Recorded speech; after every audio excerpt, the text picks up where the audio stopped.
Обработка железа в XIX веке, несмотря на видимую простоту, остается одной из огромного числа неразрешенных в настоящее время загадок. Наиболее распространенным способом конструирования чего-либо из стали в XIX веке было применение соединений на клепках. Их применяли настолько часто, что складывается впечатление, что болтовые соединения были намного сложнее, а сварные даже не изобретали в них, не было необходимости. Применять клепки по своей легкости в XIX веке было примерно то же самое, как и забивать гвозди, например, хотя в случае с клепками в наше время требуется ряд дополнительных условий. Конечно же, чтобы лепить клепки как гвозди, надо уметь с такой же легкостью получить сталь, и потом накатать из нее нужный профиль, ну и наделать те же самые клепки. С этим, видимо, в XIX веке тоже не было особых проблем, но здесь уже, как говорится, другой вопрос и тема для отдельной статьи. Надо отдать должное, не я один обратил внимание на подобный технологический перекос. Очень много исследователей исторических загадок неоднократно обращали внимание своей аудитории на те самые клепанные соединения от XIX века, доставшиеся нам от местами сохранившихся артефактов. Действительно, там есть на что обратить внимание. Все клепки похожи друг на друга, как близнецы-братья, и имеют почти идеальную симметрию, причем с обоих сторон. На них не просматривается каких-либо штучных дефектов, которые обязательно бывают на клепках от XX века. И это правило соблюдается даже в местах, в которых данные клепки ставить достаточно трудно из-за сложности деталей. И это вне зависимости от размеров самих клепок, которые на отдельных изделиях имеют вполне значительный размер, и по понятным причинам обычным молотком их так просто не забить. Из стали на клепанных соединениях в XIX веке делали практически все, что можно было таким способом сделать: мосты, корабли, общественные здания, промышленное оборудование и многое другое. Даже вот такой шедевр был тоже сделан на клепках. Как вы думаете, на чем он работал: дровах, дистопливе или коробочке Тесла, которую Тесла на то время еще не изобрел?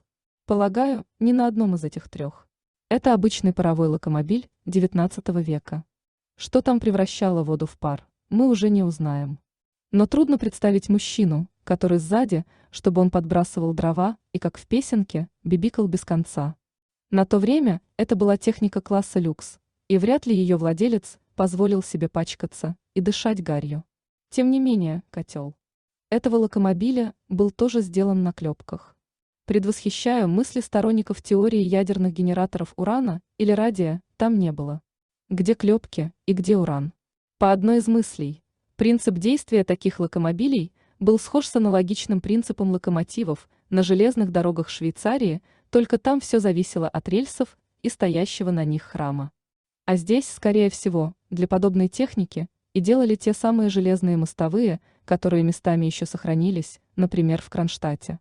Не исключено, что для таких локомобилей, и этого не требовалось на колесах, наблюдается подобие резиновых покрышек. Энергетика прошлого есть загадочная вещь. Но вернемся к клепкам. Это обычный понтон, запечатленный в Египте в период 1860-1870 годов. Откуда он там взялся? Возможно, его оставила армия Наполеона после переправы через Нил, а местное население потом приспособило. Но не пропадать же добру. Но нас будет интересовать совсем не это. Взгляните на его исполнение. Это сколько же надо было поставить клепок, причем такого же идеального размера.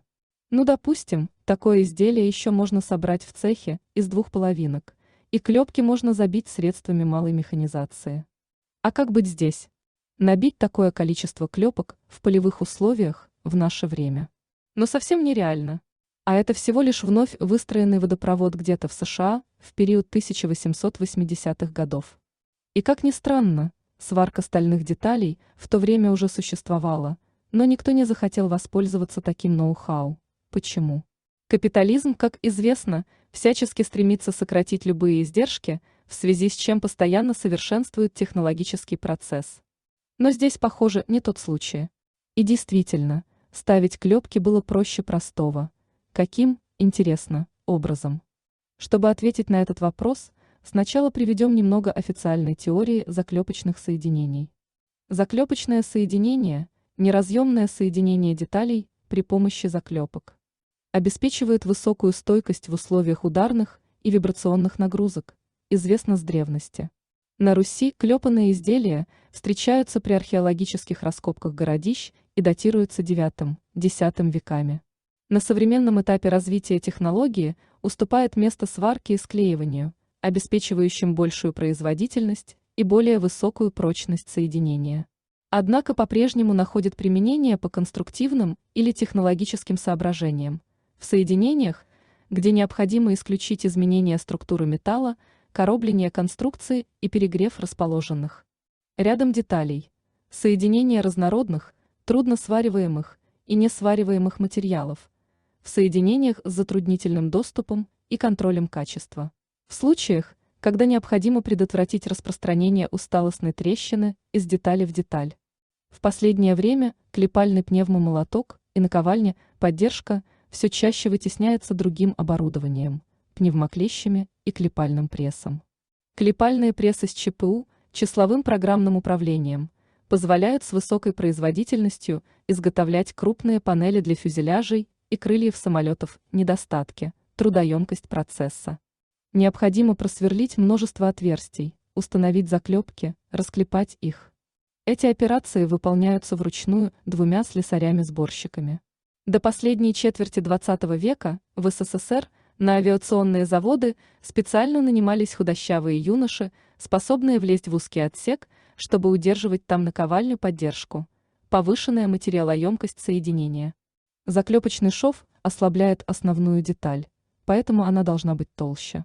Нагрузку несут заклепки, поэтому их сечение должно соответствовать нагрузке. Необходимость специальных мер для герметизации. Это очень важно для самолетостроения и ракетной техники, при сборке баков кессонов и пассажирских отсеков. В баках-кессонах, расположенных в крыле самолетов, как правило, держат топливо, авиационный керосин. Резиновый герметик, устойчивый к керосину, должен закрывать все заклепочные швы. Вес его может составлять десятки килограммов. Процесс сопровождается шумом и вибрацией. Это приводит к ряду профессиональных заболеваний у сборщиков и вызывает глухоту. Поэтому везде, где можно, внедряются новые инструменты для клепки. Про историю клепанных соединений, как всегда, почти ничего не сказано. Кстати, никто не задумывался, почему часы в первой половине XX века в простонародье назывались котлами. Котел по-немецки «кессел», отсюда и произошло слово «кессон», который тоже в XIX веке делали на клепках. Кессон есть всего лишь бак от того самого котла. В конце 80-х годов XX века, на закате социализма, в СССР огромным спросом стали пользоваться электронные часы, которые делали где-то в Юго-Восточной Азии, и назывались они «кессел». Фарцовщики делали на таких часах приличные по тем временам состояния. Чем часы заслужили такое название, а точнее привязку своего названия к котлам? Это явно не историческая традиция в отдельно взятой России СССР. Ответ здесь прост: и часы, и котлы когда-то работали сами по одному и тому же принципу. Это к вопросу о локомобилях, и тут та же самая энергетика прошлого. На электронных антикварных аукционах имеется очень много часов без признаков механического подзавода. Там делают их фото со всех сторон, даже изнутри. Но это снова еще одна тема для отдельной истории. Как видим, соединения на клепках обладают массой недостатков по сравнению, например, со сварными соединениями. Тем не менее, паровые котлы в XIX веке по всему миру делали на клепках и не задумывались об этом. В сети имеется много видеороликов о том, как умельцы восстанавливают случайно попавшие к ним старинные паровые машины. И мы снова на них наблюдаем великолепные ряды идеальных клепок, причем в тех местах, где их поставить очень трудно. Как же так? Начинаем углубляться в матчасть. Как ни странно, в архивах свободного доступа имеется очень мало фото от XIX века по построению стальных конструкций на клепках. Хотя фото самих завершенных конструкций имеется от того же периода очень много. И не менее присутствуют фото простых слесарей, ведущих прочую работу. Сам по себе этот факт слегка насторожил. Но что-то все-таки нашлось. Это строительство пролетного сооружения в Германии в конце XIX века. Что делает рабочий, а главное, что за волшебная машинка закреплена на противоположной стороне. Тавра. И на нее, как в колхозных мастерских при электросварке, положили лом для улучшения контакта. Наверное, это и есть та самая наковальня поддержка, а лом положили случайно. Один случай – это всего лишь случаи. Смотрим дальше. Это фото какого-то американского цеха по сборке металлоконструкций от конца XIX века. Ничего необычного на нем нет. В качестве поддерживающей наковальни используется другой пневмомолоток, который держит афроамериканец. Клепки в проектное положение забивают раскаленными, что в общем понятно. Обратите внимание на диаметр клепки. Он на вид составляет около 10 мм. Мощности молотков для деформации такой клепки вполне достаточно. Это фото из той же страны и того же исторического периода. Сюжет почти аналогичный, разве что работы идут в полевых условиях. Перед забивкой клепку нагревают в какой-то масляной печи, судя по описанию фото. Все бы ничего, но есть одна маленькая деталь, все клепки уже забиты. Как понимать этот факт? Рабочие специально оставили для фото одну клепку незабитой. Ну, конечно же, нет. Это в чистом виде постановочное фото, а по некоторым признакам даже фотомонтаж. Все клепки на момент фото давно уже были в проектных местах. Кому было надо фабриковать такое фото? Возможно, был госзаказ на подобный фальсификат. Возможно, хозяин моста решил запечатлеть его строительство задним числом. Могут быть и другие причины. Главное, относиться к таким фото надо всегда скептически, как говорят юристы, с обвинительным уклоном. Смотрим дальше. Это фото из одного сборника, касающегося строительства какого-то из небоскребов Нью-Йорка в конце XIX века. Как бы сказал бывший московский мэр, по сюжету рабочие лихо впендюривают клепки в каркас будущего здания, причем держась за воздух на приличной высоте. Они, конечно же, молодцы, но только и здесь все клепки уже забиты. И размер этих клепок вполне приличен для размера их молотка. Как можно забить такие клепки в подобных условиях? Скорее всего, фальсификат мы имеем и здесь, если вообще рабочие не делают этим инструментом что-нибудь другое. Это фото из той же серии. Несмотря на то, что есть ряд незабитых клепок, их размер наводит на мысли. Неужели такими молотками можно забить клепки такого диаметра? Полагаю, нет, специалисты, поправьте. Для сравнения, приведу фото из 20 века от заводов Круппа в Германии, где давят клепки с аналогичным диаметром. Почувствуйте, как говорится, разницу. Два рабочих с жиденькими молотками заменяют гидравлический домкрат. Внушительных размеров. Вывод простой: или все американские фото есть тотальная фабрика грез, или молотки рабочих имеют какой-то секрет. Но в электромеханике чудес не бывает. По размерам молотков можно понять без сомнений, что максимум, на что они способны мять клепки, 10 мм в диаметре и в раскаленном виде. Смотрим дальше. Это строительство какого-то резервуара в США, 1900 год.